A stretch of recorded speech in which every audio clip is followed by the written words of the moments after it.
Hey, welcome back. 8:43 on your Monday morning. You know, tax season fast approaching. How about tomorrow is the first day you can file? And an important reason to file early is to avoid identity theft. Financial professional Michael Terrio from the Terrio Group is here to talk about how to avoid becoming a victim, because identity theft is just a huge concern for tax filers. So let's talk about first, Michael, and thank you for joining us. How do these thieves operate? How do they get your tax information and file tax returns? Well, they're fast. Okay. You know, this is the new thing. I'll give you 5 billion different reasons why. That's what, according to the Government Accountability Office, we spent last year in fraudulent tax returns. Wow.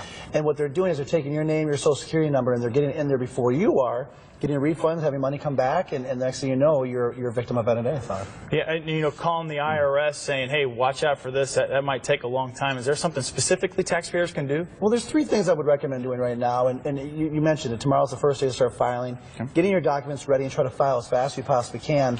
And with all due respect, you're kind of beating them to the punch. If you can get your tax return done, if they try to utilize your information, it's going to be too late. The IRS will deny their claim. Okay. The second thing I always say, just to keep it a little bit more rapid, is file electronically.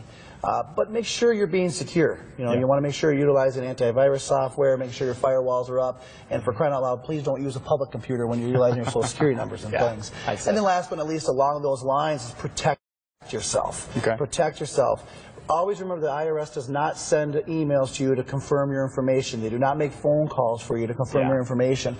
We see this scam quite a bit. It's just another way of them trying to fish you in. Usually a one-way street when it comes to that. They don't come calling you or knocking on your door. Exactly. Be very, very careful on this whole thing. All right, so the nightmare happens. You become a victim of tax ID theft. What do you do next? Well, unfortunately right now, and I don't want to give you all bad news today, but unfortunately right now the IRS is understaffed. Okay. Lots of cuts that came out in the last couple of years, and so it's getting more and more difficult to actually get through to them to actually, talk to them about these type of problems. Federal Trade Commission is also another place, another resource that you can utilize.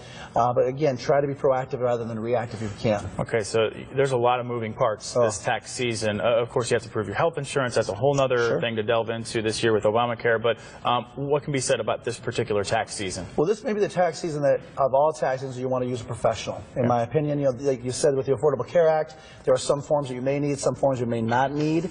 And so to find out and make sure that you're not missing any type of loopholes or benefits for you. There are always different types of benefits that you can utilize.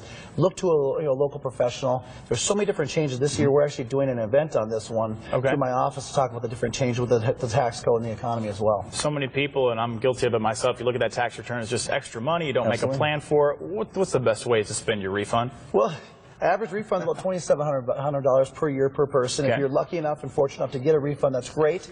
But I always say it's a great way to start paying down debt or putting it towards investments. I want to make interest, not pay interest. So if you get that money back, start putting it to good use. Okay. First day to file tomorrow. Michael Terrio from the Terrio Group. Thank you for joining us. Thank you so much. We're going to get back to Holland right now.